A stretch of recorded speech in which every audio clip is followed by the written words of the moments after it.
Peut-on décrire quelque chose d'aussi horrible que des agressions sexuelles dans un texte qui soit beau?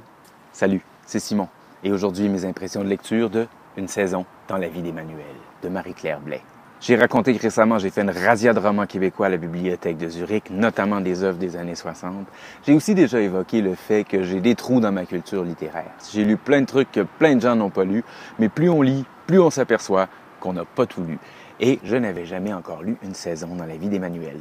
Marie-Claire Blais est née dans une famille ouvrière à Québec. Elle a commencé des études de littérature à l'université, n'a pas pu les terminer, mais toutefois on l'a déjà encouragée à publier son premier roman, paru en 1959. Une saison dans la vie d'Emmanuel a été publiée en 1965 aux Éditions du Jour à Montréal et déjà en 1966 chez Grasset. Peu après, elle a gagné une bourse pour aller vivre aux États-Unis. Elle a enseigné la littérature dans des universités américaines. Et depuis assez longtemps maintenant, elle habite à Key West et elle a la citoyenneté américaine. Marie-Claire Blais a publié surtout des romans et des récits, un recueil de poésie, un essai, quelques textes dramatiques. Elle a notamment participé au grand succès théâtral des années 70 au Québec, la pièce féministe La Nef des sorcières. Depuis plus d'une dizaine d'années, elle a publié un cycle de romans intitulé Soif, qui compte maintenant 10 romans, plus de 200 personnages, un des projets les plus ambitieux de la littérature québécoise, d'après ce que j'ai lu. Une saison dans la vie d'Emmanuel. Emmanuel vient de naître par un matin d'hiver et cette saison qu'on va suivre, c'est l'hiver.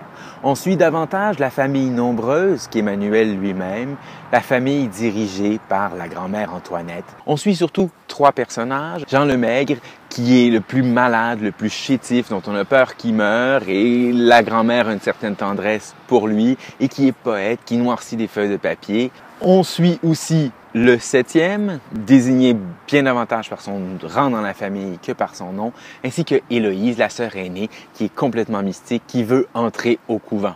Le roman s'ouvre ainsi. Les pieds de grand-mère Antoinette dominaient la chambre. Ils étaient là, tranquilles et sournois comme 2 bêtes couchées frémissant à peine dans leurs bottines noires, toujours prêts à se lever. C'étaient des pieds meurtris par de longues années de travail au champ. Lui qui ouvrait les yeux pour la première fois dans la poussière du matin ne les voyait pas encore. Il ne connaissait pas encore la blessure secrète à la jambe sous le bas de laine, la cheville gonflée sous la pression de la seize et de cuir. Des pieds nobles et pieux, n'allait-il pas à l'église chaque matin en hiver? Des pieds vivants qui gravaient pour toujours dans la mémoire de ceux qui les voyaient une seule fois l'image sombre de l'autorité et de la patience. Né sans bruit par un matin d'hiver, Emmanuel écoutait la voix de sa grand-mère. Immense, souveraine, elle semblait diriger le monde de son fauteuil. « Ne crie pas, de quoi te plains-tu donc? Ta mère est retournée à la ferme. Tais-toi jusqu'à ce qu'elle revienne. Ah, déjà tu es égoïste et méchant. Déjà tu me mets en colère. » Il appela sa mère.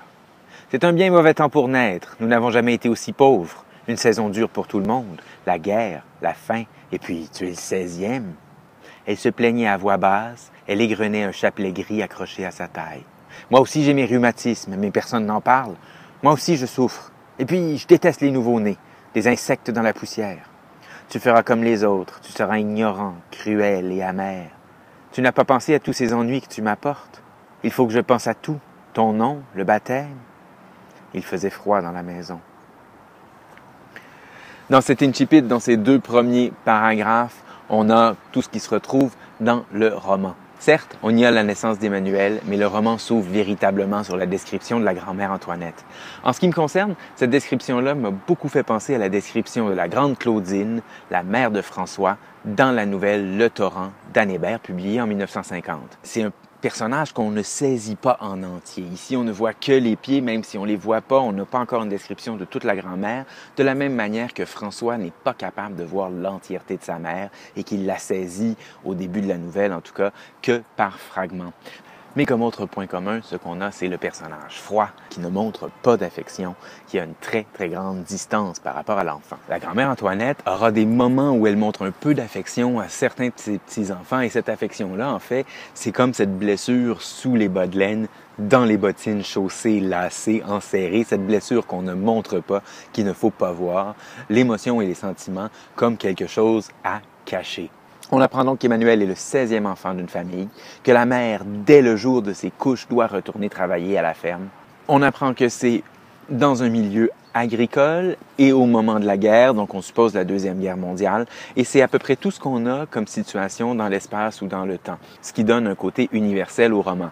C'est pas pour rien qu'une saison dans la vie d'Emmanuel est souvent enseignée dans les cours de littérature québécoise parce que plusieurs caractéristiques de ce roman sont typiques de la littérature des années 60.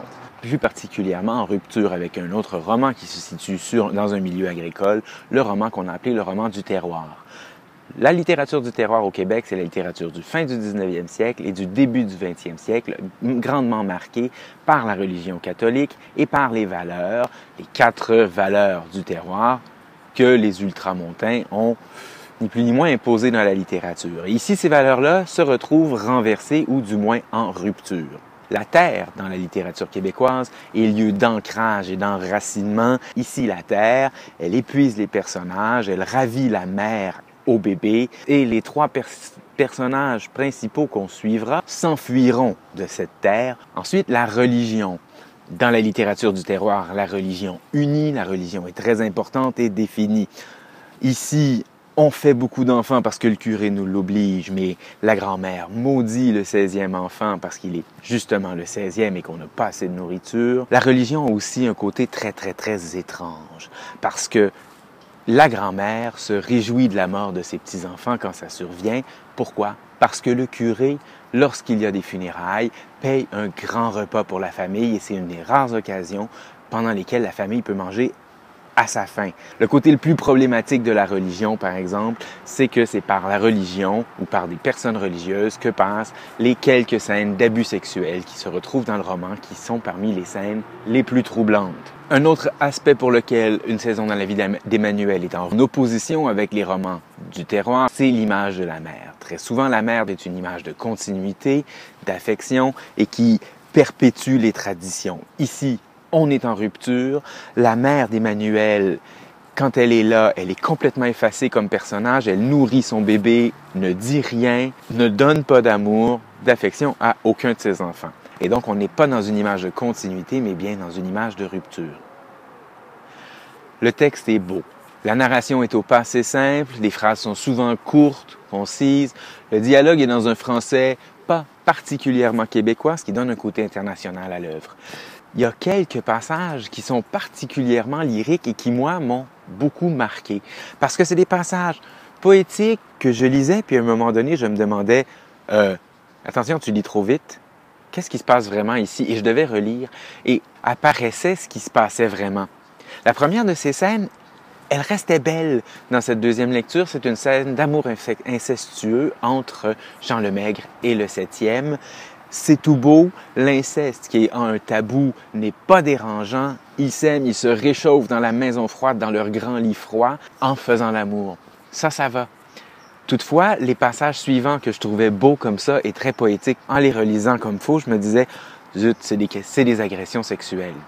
Alors, il y a quelques agressions sexuelles. Il y en a même une où j'étais pas certain, est-ce que c'est un rêve ou est-ce que c'est une véritable agression, tellement c'était onirique et c'était beau. Ça fait que c'est doublement troublant. Parce qu'il y a un contraste entre la beauté de la langue, le côté éthéré de cette langue-là, et la violence de ce qui se passe. Sur la jaquette, les éditeurs de Grasset précisent « Le roman de Marie-Claire Blais se lit d'une traite, sans tant d'explication. Mais on ne le referme pas sans se demander de quelle nature est cette angoisse qui court sous les grâces de l'écriture. » C'est tout à fait ça. Il y a une légèreté, il y a une beauté, mais il y a une angoisse souterraine et sous-jacente. Et ce que je trouve honnêtement le plus difficile dans tout ça, c'est que les problèmes d'agression sexuelle amenés par des religieux et des religieuses catholiques, écrits de manière si belle il y a 50 ans déjà, sortent encore dans l'actualité comme si c'était tout nouveau et à chaque fois on tombe un peu des nues. Ça fait au moins 50 ans qu'on en parle. Alors voilà, il faut lire Marie-Claire Blais, ce classique de la littérature québécoise. Plus vous commentez, plus vous partagez, plus ça me permet d'avoir de visibilité avec ces petites capsules qui, j'espère, vous plaisent bien. Bonne lecture!